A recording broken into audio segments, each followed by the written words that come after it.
Hello guys, welcome to your own channel I Live for Coding and here I am your friend Ronit Mukherjee. So guys, अभी जो ये series चल रही है react Redux की, right, तो हम लोगों ने बहुत सारे जो कंसेप्ट्स हैं रिएक्ट रिडक्स की वो सारे हम लोगों ने पिछले वीडियोस में देख चुके हैं।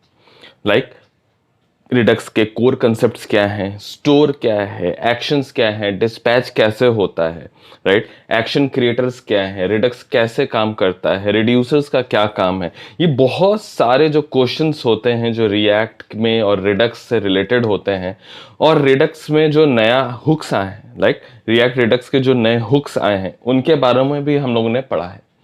तो अभी तक हम लोग ने इन सारी चीज़ों के बारे में जाना है, लेकिन आज का जो टॉपिक है ये बहुत ही इंपॉर्टेंट टॉपिक है और बहुत ही ज़रूरी है, क्योंकि हम लोग जब एक रियल प्रोजेक्ट में काम करते हैं तो एपीआई कॉल करना, किसी चीज़ को डिले करके काम करवाना बहुत नॉर्मल सी चीज़ है, राइट। तो हमारा आज का जो टॉपिक है कि रिएक्ट रिडक्स एसिंक एक्शंस। तो अभी तक एक इंपॉर्टेंट पॉइंट है जो वो हम लोग समझ रहे थे कि एक्शंस जो होते हैं वो हमारे सिंक्रोनस होते हैं, लेकिन अगर हमें कोई एक्शन एसिंक्रोनसली डिस्पैच कराना है तो उसका तरीका क्या होगा और कैसे काम करेंगे। तो गाइज, अगर अभी तक आप लोगों ने इस चैनल को सब्सक्राइब नहीं किया है तो जल्दी से सब्सक्राइब बटन को प्रेस कर दीजिए, नोटिफिकेशन का बेल प्रेस कर दीजिए और ऑल का ऑप्शन सेलेक्ट कर लीजिए, ताकि इसी तरह के और अच्छी अच्छी वीडियोस मैं लाता रहूं, आप लोगों के साथ बैठ के इसी तरह से कुछ ना कुछ नया सीखते रहें और हम लोग साथ में ऐसे ही आगे बढ़ते रहें। तो गाइज, आज का जो टॉपिक है रिएक्ट रिडक्स एसिंक एक्शंस, इसके बारे में समझते हैं। सबसे पहले देखिए, हम लोग जब भी क्या करते हैं कि कोई भी एक्शन डिस्पैच करते हैं तो बिल्कुल इमीडिएटली स्टोर के पास चला जाता है। तो रिडक्स थंक जो है वो एक पैकेज है जो हमें आराम से इंस्टॉल कर सकते हैं, npm इंस्टॉल कर सकते हैं या हम yarn से ऐड कर सकते हैं। ये सारी चीज़ें मैं अभी दिखाऊंगा, आप वीडियो के साथ बने रहो, मैं सारी चीज़ें बताऊंगा, लेकिन ये कंसेप्ट समझना बहुत ज़रूरी है। तो मैं जो बता रहा हूं कि रिडक्स थंक, अब इसका नाम थंक क्यों है और थंक क्या चीज है पहले वो समझते हैं। ये ऐसे ही नहीं इसका नाम हम लोगों ने थंक रख दिया, राइट। तो अगर हम ये समझते हैं कि थंक क्या है तो मैं सबसे पहले आपको बताता हूं। Thunk are functions which are use to create which are use to delay a functionality. ठीक है, ये समझते हैं कि thunks are functions which are used to delay a functionality. मान लेते हैं, अगर मैं एग्जांपल के तौर पे समझाऊं इसको, तो मान लो कि हमारे पास where x is equal to 1+2 था, ठीक है, 1+2 है, ये है। तो हमारा क्या हो रहा है, x में डायरेक्टली हमारा 1+2 मतलब 3 सेव हो जा रहा है, लेकिन हम चाहते हैं कि ये डिलेड हो, राइट। तो हम अगर ऐसा कर देते हैं where x is equal to, हमने एक फंक्शन बना दिया और इसके अंदर हमने कर दिया रिटर्न 1+2, ठीक है।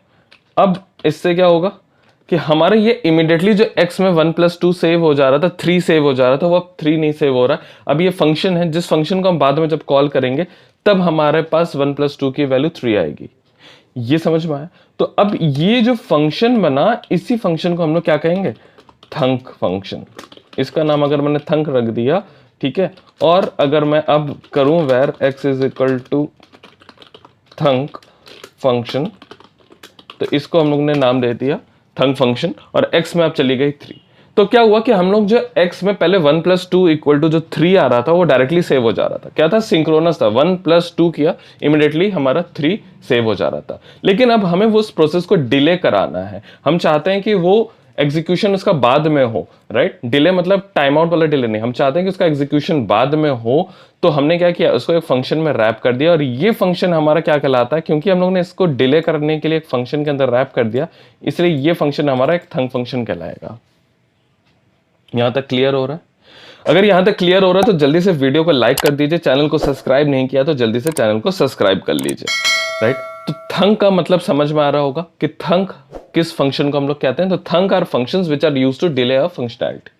नेक्स्ट, अब अगर हम बात करें इसी तरह से, अगर हम चाहते हैं कि एक हमारा एक्शन हो, राइट, हमारा क्या होता है, actions are by default synchronous, by default synchronous होते हैं।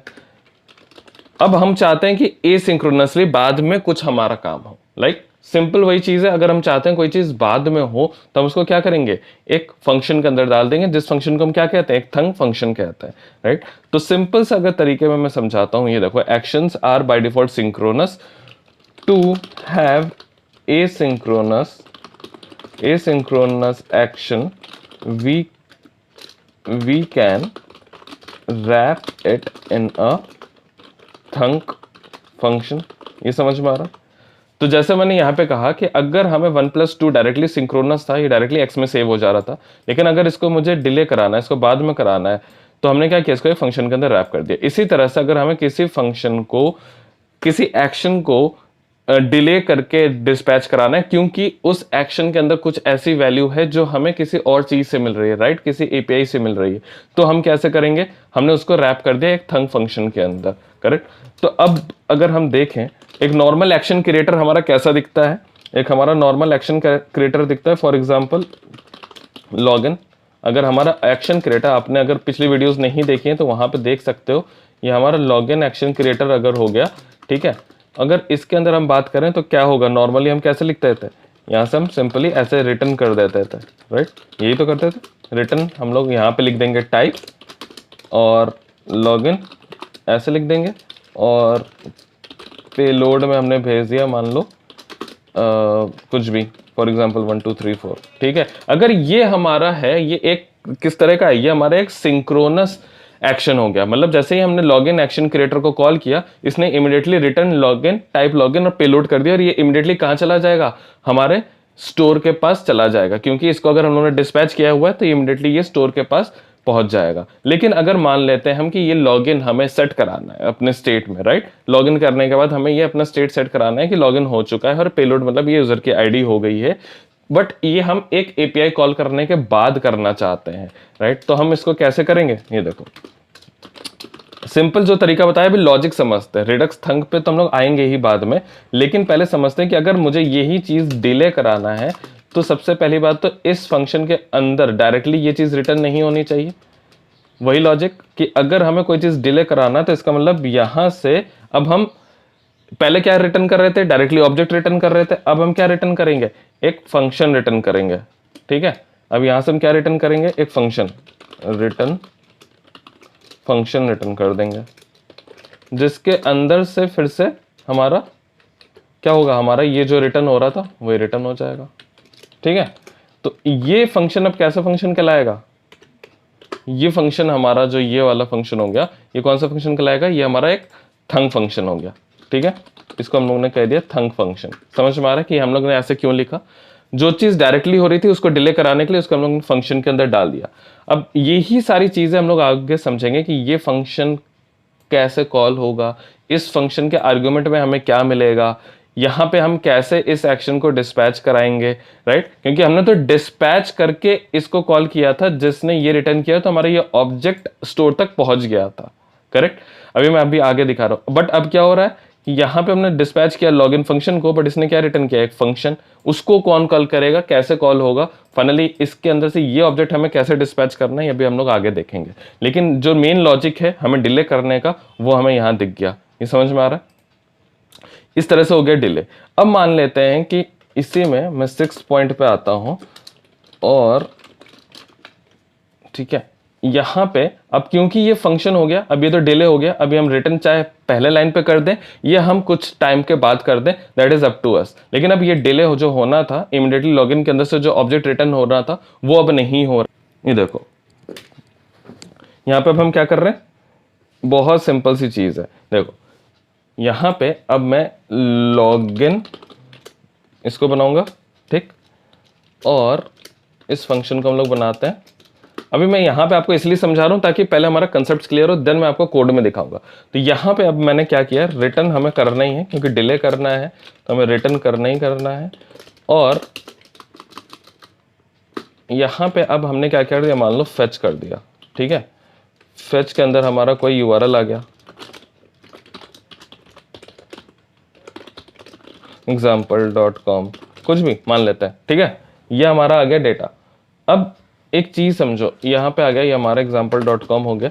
इसके चल जाने के बाद हम लोग क्या करेंगे, हमें डॉट देन कर दिया, डॉट देन के अंदर रस आया और यहाँ से हमने रिस्पॉन्स कर दिया रस डॉट जेसन को, और यहाँ पे फिर हमने डॉट देन लगाया और यहाँ पे अब हमें मिल गया डेटा।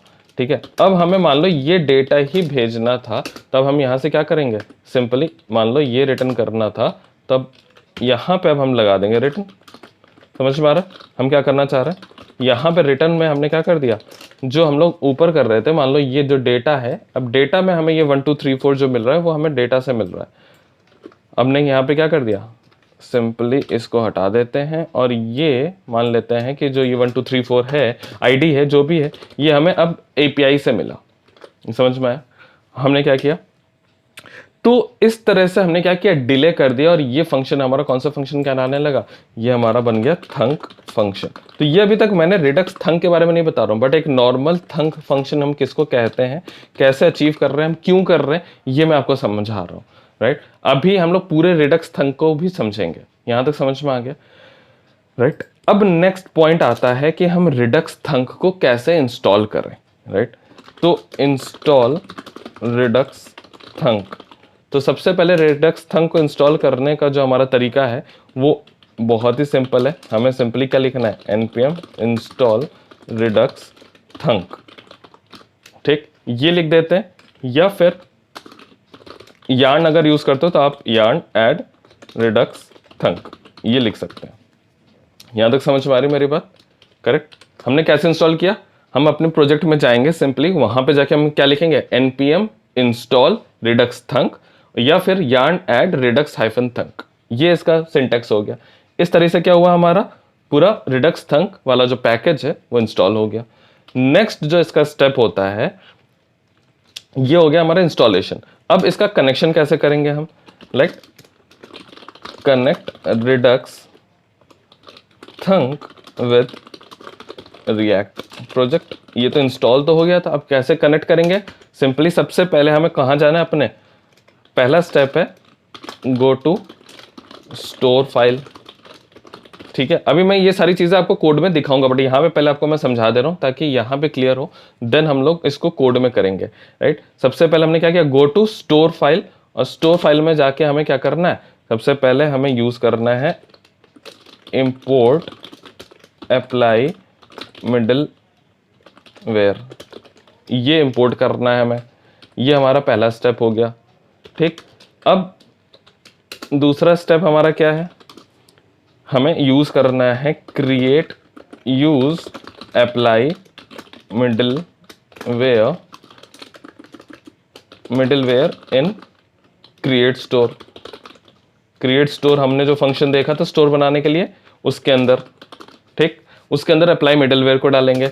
और थर्ड स्टेप है pass thunk in apply middleware function. ठीक है, और यहाँ पे एक और स्टेप हमारा है, इसको ऐड कर लो, ये हमारा आ गया इंपोर्ट क्या थंक, करेक्ट, फ्रॉम रिडक्स थंक। ये समझ में आ रहा। तो हमारा सबसे पहले क्या हो गया, इंपोर्ट अप्लाई मिडलवेयर कहाँ से आएगा, ये हमारा रिडक्स से आएगा। ठीक है, ये हमारा रिडक्स से आ जाएगा। फिर हमें क्या करना है, import thunk from Redux thunk. ठीक, उसके बाद हमारा नेक्स्ट आ गया use middleware to in create store function, और नेक्स्ट है pass thunk in apply middleware function. Right, तो ये चीज मैं भी आपको कोड में पहले दिखा देता हूं। आपको यहाँ पे कोड दिख रहा होगा, मैं आपको लेके चलता हूँ स्टोर फाइल में। सबसे पहले हमारा स्टेप कौन सा है, स्टोर फाइल में जाना है, जहाँ पे गो टू स्टोर फाइल। ठीक, स्टोर फाइल में हम जाते हैं, और ये हमारा स्टोर फाइल कहाँ रखा है, ये आप देख रहे होगे, ये बिल्कुल बाहर रखा है हम लोगों ने। ये देखो एसआरसी के अंदर हमारी स्टोर फाइल है, ये देखो स्टोर फाइल है एसआरसी के अंदर। और इसके अंदर जो, अगर आप लोगों ने मेरा पिछला वीडियो देखे हैं तो ये समझ में आया होगा कि ये चीज़ हम लोगों ने कैसे लिखी है। तो जो मैंने पहला स्टेप कहा था कि import apply middleware from Redux, तो ये देखो आपने अप्लाई मिडलवेयर रिडक्स से मैंने इंपोर्ट कर लिया। समझ में आया, राइट। नेक्स्ट है हमारा इंपोर्ट थंक फ्रॉम रिडक्स थंक। यहाँ पे मैंने इसका नाम रिडक्स थंक रखा है, आप कुछ भी रख सकते हो क्योंकि डिफॉल्ट एक्सपोर्ट है। मैंने इसका नाम रिडक्स थंक रखा, रिडक्स थंक से मैंने इसको ले लिया। राइट। नेक्स्ट स्टेप इसने कहा कि use apply middleware in create store function. तो ये क्रिएट स्टोर फंक्शन जो है इसके अंदर मैंने अप्लाई मिडलवेयर का यूज कर लिया। गाइस ये मैं यहाँ पे डेव टूल का यूज कर रहा हूँ, रिडक्स डेव टूल का, इसलिए मैंने इसको कंपोज कर लिया है। अदरवाइज आपको अगर सिंपली करना हो, अगर मान लो आप रिडक्स डेव टूल यूज नहीं कर रहे हो, तो आपका सिंपल तरीका ये हो गया। ठीक, सबसे पहला पैरामीटर हो गया हमारा रूट रिड्यूसर और दूसरा हो गया हमारा अप्लाई मिडलवेयर। और इसमें मैंने कहा क्या, use apply middleware in create store function, जो कि हम लोगों ने कर लिया, and then pass thunk in apply middleware function, right. तो हम लोगों ने ये जो इंपोर्ट किया इसको हम लोगों ने पास कर दिया अप्लाई मिडलवेयर फंक्शन में। यहां तक क्लियर है? बिल्कुल, बस इतना ही हमें करके छोड़ देना है, इतना ही करके हमें छोड़ देना है। इस तरह से हमारा क्या हुआ, हमारा कनेक्शन डन हो गया, राइट। इस तरह से हमने क्या किया, कनेक्ट कर लिया। अब हम देखते हैं कि हमारे एक्शन क्रिएटर्स में क्या चेंज होता है। एक्शन क्रिएटर्स में मैं यहां पे आपको चेंज बताता हूं। इसका नाम मैं रख लेता हूं, ठीक है, इसका नाम 8 पॉइंट है हमारा, ये create action creators for Redux thunk. तो जो मैंने अभी लॉजिक समझाया है सब कुछ लॉजिक वही है, बस थोड़ा सा चेंज क्या है कि आपको जो फंक्शन हम लोग पहले ऊपर बना रहे थे, ये फंक्शन, इस फंक्शन में कुछ एक्स्ट्रा मिलने लगेगा और उसका क्या यूज है वो मैं आपको बताता हूं अभी, राइट। तो यहां पे आ गया create action creators for Redux thunk. इसको मैं आफ्टर रिडक्स थंक कर देता हूं। रिडक्स थंक के लिए हम कोई एक्शन क्रिएटर नहीं बना रहे, बट रिडक्स थंक एक बार लग जाने के बाद हम लोग कैसे एक्शन क्रिएटर्स बनाते हैं वो मैं आपको बता रहा हूं, ठीक। अब मान लेते हैं कि मुझे कॉल करना है प्रोडक्ट्स, ठीक। आप लोगों ने ये देखा था, मेरा एप्लीकेशन हम लोगों ने बनाया था, ये देख रहे हो गाइस, ये मैंने एक एपीआई कॉल करके ये सारे प्रोडक्ट्स लाए। तो पिछली वीडियो अगर आपने देखी हो तो वहां पे हमने एक स्टैटिक सा बनाया था, हमारे अपने प्रोडक्ट्स थे, बट ये अब हमारा एक थर्ड पार्टी एपीआई से ये सारा डेटा आ रहा है, सब कुछ इसमें डायनेमिक है। ये देखो, ये प्राइस वगैरह, फोटोज वगैरह सब कुछ आ रहा है। तो ये अभी मैं वीडियोस को देखते रहो और ये मैं आपको बताऊंगा कि कैसे हम लोगों ने इस चीज को अचीव किया है, राइट। ये ऐड टू कार्ट हो रहा है हमारा बिल्कुल अच्छे से, थर्ड पार्टी से आ रहा है एपीआई, लेकिन फिर भी हमारा चल रहा है। ये समझ में आ रहा है? यहाँ पे कुछ एरर है, इनको अभी हम लोग सॉल्व करते हैं साथ में, लेकिन ये हमारा प्रोडक्ट्स जो लिस्ट है ये बिल्कुल सही से हो रहा है, करेक्ट। अब यहाँ पे आते हैं हम लोग, सबसे पहले समझते हैं कि एक्शन क्रिएटर्स जो बनाने हैं हमें रिडक्स थंक के लिए, वो कैसे बनाना है। यहाँ पे सबसे पहले मान लेते हैं, इसका नाम रखते हैं हम एक फेच प्रोडक्ट्स, ठीक। अब फेच प्रोडक्ट्स मान लेते हैं हमारा एक्शन क्रिएटर है, जिसका काम है जो इतने हमारे जो ये प्रोडक्ट्स हैं इनको फेच करके लाना। तो वो हमारा लॉजिक सबसे पहले क्या है कि अगर हमें डिले करना है कोई चीज, ये हमारा एक्शन क्रिएटर है, तो हमने क्या किया, रिटर्न यहां से कर दिया एक फंक्शन। सबसे पहले तो ये हमें करना है, क्योंकि ये तभी एक थंक फंक्शन कहलाएगा, क्योंकि हम लोगों ने इसको डिले कर दिया और इसके अंदर से हम लोग रिटर्न कर दिया एक फंक्शन। तो ये फंक्शन अब कौन सा फंक्शन कहलाएगा, ये हमारा थंक फंक्शन हो गया, क्योंकि इसने हमारा जो एक्चुअल प्रोसेस था उसको हमारा डिले कर दिया इसने। एक्चुअली अगर फेच प्रोडक्ट्स के अंदर से सीधे ऑब्जेक्ट रिटर्न हो जाता, बट उसने रोक दिया। इतना समझ में आया? अब होता क्या है कि जब भी यहां से किसी भी एक्शन क्रिएटर से अगर ऑब्जेक्ट या कुछ भी चीज जाती है, रिटर्न होती है, तो वो सबसे पहले मिडिलवेयर के थ्रू होके जाती है। तो अब मैं आपको ये समझाऊं कि अप्लाई मिडिलवेयर क्यों लगाया। मिडिलवेयर के थ्रू ही पास होके हमारे आगे स्टोर तक पहुंचता है। तो जब भी हम लोग कोई एक एक्शन क्रिएटर को मैंने डिस्पैच किया, तो इस एक्शन क्रिएटर ने क्या रिटर्न किया, फंक्शन। तो मिडिलवेयर देखता है कि अगर हमारा जो मिला है, हमें एक एक्शन क्रिएटर से जो रिटर्न मिला है, मतलब जो चीज डिस्पैच हुई है एक्चुअली कंपोनेंट लेवल से, वो एक फंक्शन डिस्पैच हुआ है या नॉर्मल ऑब्जेक्ट डिस्पैच हुआ है। अगर नॉर्मल ऑब्जेक्ट डिस्पैच हुआ है तो उसको नॉर्मली आगे भेज देता है, अदरवाइज यहां पे मिडिलवेयर फिर अपना काम करता है। तो यहां पे रिडक्स थंक क्या करेगा, उसने देखा कि अगर हमारे पास नॉर्मल एक ऑब्जेक्ट रिटर्न हो रहा है तो वो आगे ऐसे ही भेज देगा, लेकिन अगर उसने देखा कि एक फंक्शन आ रहा है तो उस फंक्शन में वो क्या करेगा, हमें एक डिस्पैच, जो कि हमारा स्टोर के अंदर फंक्शन होता है डिस्पैच, ये फंक्शन इसमें भेज देगा। तो इस फंक्शन को कॉल किसने किया, इस फंक्शन को कॉल करेगा हमारा रिडक्स थंक, राइट। ये समझ में आया? Will be called by Redux थंक middleware, correct. इस फंक्शन को, ये जो हम लोगों ने फंक्शन बनाया यहां से रिटर्न किया, इसको कौन कॉल करेगा? हमारा रेडक्स थंक मिडलवेयर। और जब ये कॉल करता है तो एक्चुअल में जो फंक्शन कॉल करता है वही पैरामीटर भेजता है। तो जब इस फंक्शन को कॉल करेगा तो उसमें पहले पैरामीटर में, पहले आर्गुमेंट में डिस्पैच फंक्शन, जो हमारा स्टोर का डिस्पैच फंक्शन होता है वो भेज देता है, और दूसरा फंक्शन हमारा स्टोर के अंदर का होता है गेट स्टेट वाला, वो हमें भेज देता है। यहां तक क्लियर है? अब हमें खुद पता है कि हमें डिस्पैच फंक्शन की जरूरत है, क्योंकि एक बार हमारा एपीआई कॉल हो जाएगा तो हम नेक्स्ट लेवल का हमें जो एक्शन है वो डिस्पैच कराना होगा। ये क्लियर है? अब हमारा ये डिस्पैच तो यहां आ गया, अब हमारा काम है एपीआई को कॉल करना। तो मैं सबसे पहले ऊपर से यहीं से कॉल कर लेता हूं, यही चीज हमारी, इसको हम कॉपी कर लेते हैं। अब क्योंकि यहां से होना था एक एक्शन डिस्पैच जो कि एक ऑब्जेक्ट होता है, वो हुआ नहीं, तो हमने क्या किया, यहाँ पे इसको डिले कराया, थंक फंक्शन लगा के, ये मान लो मैंने कॉल किया। अब यहाँ से रिटर्न नहीं करेंगे, हम क्या करेंगे, जो हमें ये डिस्पैच फंक्शन मिल गया है इसका हम यहाँ पे यूज कर लेंगे। और डिस्पैच के अंदर यहाँ पे हम दूसरा एक्शन क्रिएटर को भी कॉल कर सकते हैं, या फिर हम डायरेक्टली लिखते हैं, बट डायरेक्टली नहीं लिखना चाहिए, तो हम किसी एक्शन क्रिएटर को कॉल करेंगे। मान लेते हैं उसका नाम रख देते हैं सेट प्रोडक्ट्स, ये नाम रख देते हैं। अब इसके अंदर हम लोगों ने पास कर दिया डेटा को, डेटा में मान लेते हैं हम प्रोडक्ट्स आ रहा है। तो अब क्या होगा कि जब भी हमारा ये फेच प्रोडक्ट्स हो गया, इसने अब फिर से डिस्पैच फंक्शन जो कि स्टोर पे एक नया डिस्पैच मारेगा, और इस बार क्या होगा, सेट प्रोडक्ट्स एक्शन क्रिएटर का यूज करके हमने एक नया एक्शन का ऑब्जेक्ट बनाया और उसको आगे भेज दिया। तो अगर फाइनली देखा जाए तो इस एक्शन क्रिएटर से कोई भी ऑब्जेक्ट रिटर्न नहीं हुआ, बल्कि इसने इंटरनली फिर से एक एक्शन को डिस्पैच किया। तो हमने एक कंपोनेंट लेवल से इस एक्शन को डिस्पैच किया, और इस एक्शन ने फिर इस एक्शन को डिस्पैच किया। क्लियर है? यहां तक समझ में आ रहा है तो जल्दी से वीडियो को लाइक कर दीजिए। चैनल को सब्सक्राइब नहीं किया तो जल्दी से चैनल को सब्सक्राइब बटन प्रेस करके नोटिफिकेशन बेल का आइकन प्रेस कर दीजिए।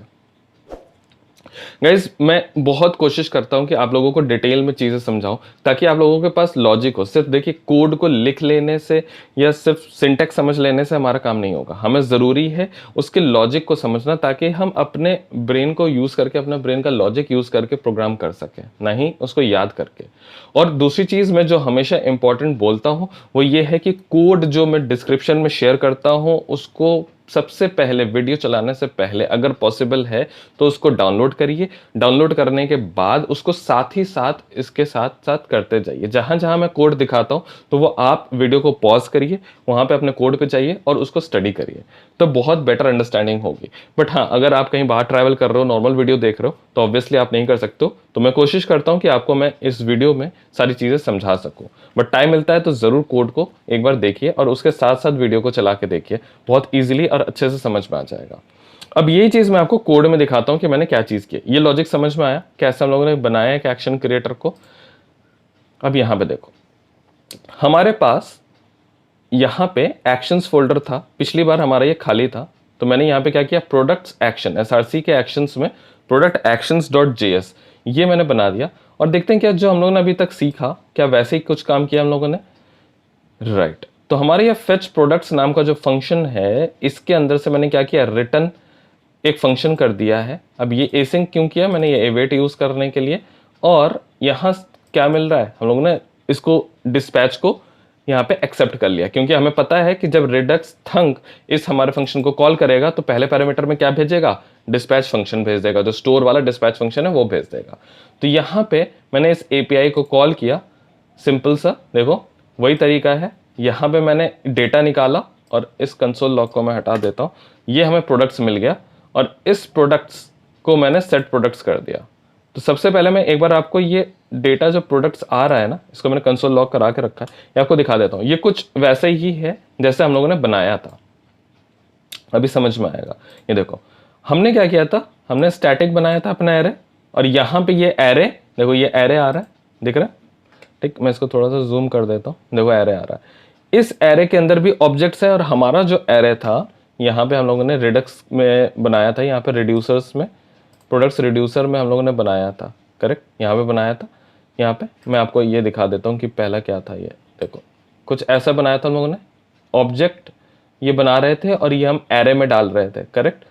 लेकिन अब क्या किया हम लोगों ने, इस एरे को ब्लैंक कर दिया। सबसे पहला चेंज क्या किया, इस एरे को ब्लैंक कर दिया, क्योंकि अब हमारे पास बाय डिफॉल्ट कुछ भी नहीं है और हमने अपने स्टैटिक वाले जितने ऑब्जेक्ट्स थे वो हटा दिया। कहाँ से, रिड्यूसर्स के अंदर प्रोडक्ट रिड्यूसर डॉट जेएस से, यहाँ से हटा दिया। क्लियर, इसको ब्लैंक कर दिया। अब प्रोडक्ट एक्शंस के अंदर हम लोगों ने क्या किया, इस एपीआई को कॉल किया। ये एपीआई मैंने एक थर्ड पार्टी से यूज किया है, वो मैटर नहीं, मेन है कि हमारा लॉजिक क्या है। हमने एपीआई को कॉल किया, इस एपीआई ने जो भी डेटा दिया उसके अंदर फाइनली हमारा जो प्रोडक्ट, एक एक प्रोडक्ट का जो ऑब्जेक्ट है वो कैसा दिखता है, ऐसा दिखता है। तो इसमें बहुत सारी डिटेल आ रही है जिसको हमें जरूरत नहीं थी। हमें क्या जरूरत थी, आईडी हम यूज कर रहे थे, इमेज यूआरएल इसी तरह से हम लिख रहे थे, बिल्कुल नेम हम लोग लिख रहे थे, प्राइस लिख रहे थे। प्राइस हमारी डायरेक्टली वैल्यू आ रही थी, बट यहाँ पे क्या आ रहा है, ऑब्जेक्ट आ रहा है जिसके अंदर करंट है और टेक्स्ट है। तो मैंने ये थोड़ा सा चेंज किया, अभी मैं आपको दिखा देता हूँ कोड में इसके अकॉर्डिंग। तो ये आया हमारा डेटा और हमने यहाँ से क्या किया, डिस्पैच किया। जैसे मैंने अभी आपको समझाया था, ये आ जाने के बाद हम क्या करेंगे, यहाँ से एक नया एक्शन डिस्पैच कर देंगे, जिसके लिए हम एक नया एक्शन क्रिएटर यूज किया। तो ये set products action creator use हुआ। अब इसके अंदर देखते हैं क्या है, ये सिंपल हमारा जैसे एक्शन क्रिएटर होता है बिल्कुल वही चीज है। अब इसके अंदर देखो क्या है, इसके अंदर सिंपल सा ये डेटा जो प्रोडक्ट्स आया, ये प्रोडक्ट्स हो गया। अगर प्रोडक्ट्स है तो मैंने जैसे नॉर्मल वाला सिंक्रोनस होता है वही चीज रिटर्न कर दी। क्यों, क्योंकि अब हमें डिले नहीं कराना था, अब हमें डायरेक्टली ये ऑब्जेक्ट भेजना था। एक्चुअल में यही हुआ। तो हमने क्या किया, इस फेच प्रोडक्ट्स को अब कहाँ कॉल किया, पहले मैं आपको वो दिखाता हूँ। इसको मैं कर देता हूँ सेव और आपको लेके चलता हूँ मैं अपने होम में। ठीक है, होम JSX में अभी मैंने ये किया। ऐसे फिर से मैं बार बार कहता हूँ कि कोई स्टैंडर्ड ये तरीका नहीं है, आप अपने हिसाब से कर सकते हो, बट मैं कोशिश करता हूँ पहले लॉजिक्स क्लियर कराने की। तो मैंने क्या किया, जब भी हमारा होम कंपोनेंट लोड होगा, मतलब कि हमारा जब ये होम पेज लोड होगा, तो उसके लोड होने पे मैंने क्या किया, यूज इफेक्ट के अंदर मैंने डिस्पैच कर दिया। हमने यहाँ पे यूज डिस्पैच हुक का यूज किया, react Redux use dispatch hook जो हमारा है। मैंने पिछले वीडियो में जहाँ पे मैंने हुक्स के बारे में बताया, वहाँ पे इसके बारे में डिटेल में बताया है। आपने नहीं देखा तो वो वीडियो जाके एक बार जरूर देख लेना।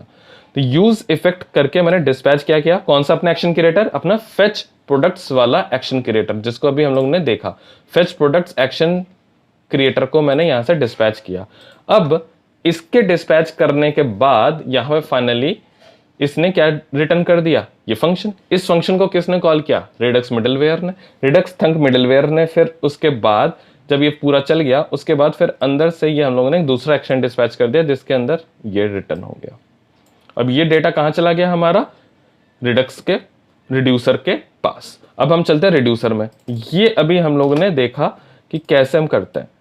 अब ये सेट प्रोडक्ट्स का मैंने क्या किया, टाइप्स में ऐड कर दिया। तो अगर मैं आपको दिखाऊं, यहाँ पे आप सोच रहे हो कि ये सेट प्रोडक्ट्स कहाँ से आया, तो मैं आपको दिखा देता हूँ।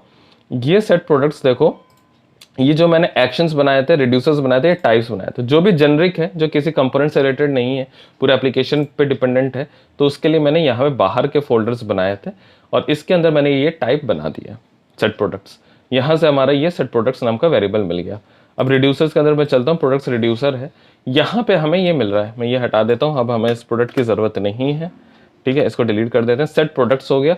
यहाँ पे आपने देखा होगा पिछले वीडियो में खाली था, हमारा सिर्फ डिफॉल्ट था, बट इस बार क्या आ गया, सेट प्रोडक्ट्स।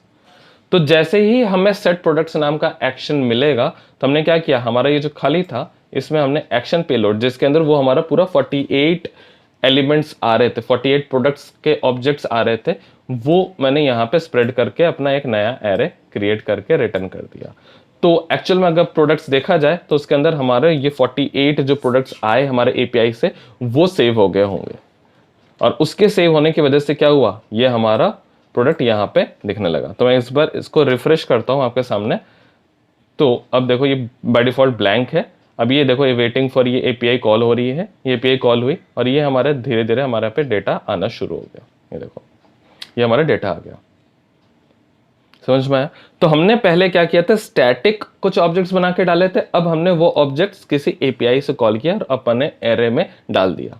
जैसे एरे में गया, हमारे रिडक्स के उसमें गया, ये अपने आप चलने लगा। समझ में आ रहा? अब मैं एक चेंज दिखाता हूँ, इसमें हमने क्या चेंज किया था वो आपको बताना ज़रूरी है। तो यहाँ पे जहाँ पे हम लोगों ने ये कंपोनेंट्स बनाया था, तो हमारा कौन सा कंपोनेंट था, प्रोडक्ट कार्ड। जो एक एक ये कार्ड है, इसके अंदर हम लोगों ने क्या चेंज किया, ये मैं आपको दिखा देता हूँ। तो यहाँ पे मैंने सिंपल सा चेंज किया, एक तो HTTPS यहाँ पे लगा दिया, क्योंकि ये इमेज URL में कोई भी ये प्रोटोकॉल नहीं लगा के दे रहे थे तो कॉल नहीं हो रहा था, ये मैंने लगा दिया है।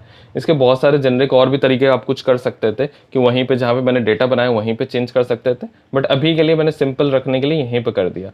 और दूसरा जो हम लोगों ने चेंज किया, यहाँ पे हम लोग प्राइस दिखा रहे थे, राइट। यहाँ पे अगर आप देखोगे तो प्राइस हम लोग डायरेक्टली प्रोडक्ट डॉट प्राइस लिख रहे थे, बट लेकिन अब मैंने क्या लिखा, product dot price dot current dot text. मैंने अभी दिखाया था आपको कि इसके अंदर हमें वो पूरी एग्जैक्ट वैल्यू मिल जाती है। ये $42.00 दिख रहा है, ये आपको डायरेक्टली उस इसके अंदर मिल जाएगा। यहाँ बहुत सारे चेक्स आप लगा सकते हो कि है कि नहीं है, वो सारे चेक्स लगा के आप फिर इसको लिखना, अच्छा लॉजिक वही है, बट अभी मैंने समझाने के लिए इसको बिल्कुल सिंपल रखा है। ये समझ में आया? अच्छा, अब हम लोग फटाफट से ये देख लेते हैं कि हमारा ये जो नहीं चल रहा है, ये हम लोग साथ में इसको सॉल्व कर लेते हैं। तो सबसे पहले हम क्या करते हैं, इसको ऐड टू कार्ट कर लेते हैं इन प्रोडक्ट्स को। तो हमारे ये प्रोडक्ट्स ऐड टू कार्ट हो गए, और एक और कर लेते हैं हम इसको ऐड टू कार्ट। हमारे 2 प्रोडक्ट्स कार्ट पे ऐड हो गए, ये दिख रहा है। तो यहाँ पे हमें अभी इमेज नहीं दिख रहा है, ये प्राइस नहीं दिख रहा है क्योंकि ये ऑब्जेक्ट फॉर्मेट में है। तो इसको भी हम चेंज कर लेते हैं। हमें कहाँ चलना है, कार्ट में चलना है, हम कार्ट में चलते हैं। ये हो गया हमारा कार्ट, और कार्ट के JSX में चलते हैं सबसे पहले। तो कार्ट के JSX में जाने के बाद हमने जो चेंज वहाँ पे किया है वही चेंज हम यहाँ पे भी करेंगे। हमारे मेनू आइटम में ये एवेटार जो आ रहा है, इमेज URL है, इसमें हम सबसे पहले तो HTTPS लगा देंगे, ठीक है, HTTPS।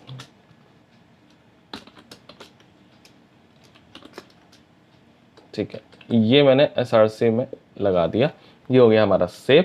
और दूसरा चीज़ हम लोगों ने कौन सा चेंज किया था, प्रोडक्ट प्राइस में। तो प्रोडक्ट प्राइस अब हमें कैसे लिखना है, product dot price dot current dot text. ये आ गया हमारा प्राइस में चेंज, ठीक। अब ये होता है रिफ्रेश। रिफ्रेश के बाद हम लोग फिर से ऐड टू कार्ट करते हैं और देखते हैं कुछ हमारा चेंज हुआ कि नहीं हुआ, ठीक। ये लोड हो रहा है, ये आ गया हमारे पास डेटा। और अब हम इसको करते हैं ऐड टू कार्ट। इसको ऐड टू कार्ट कर दिया, और इसको भी ऐड टू कार्ट कर दिया, ऐड टू कार्ट कर दिया।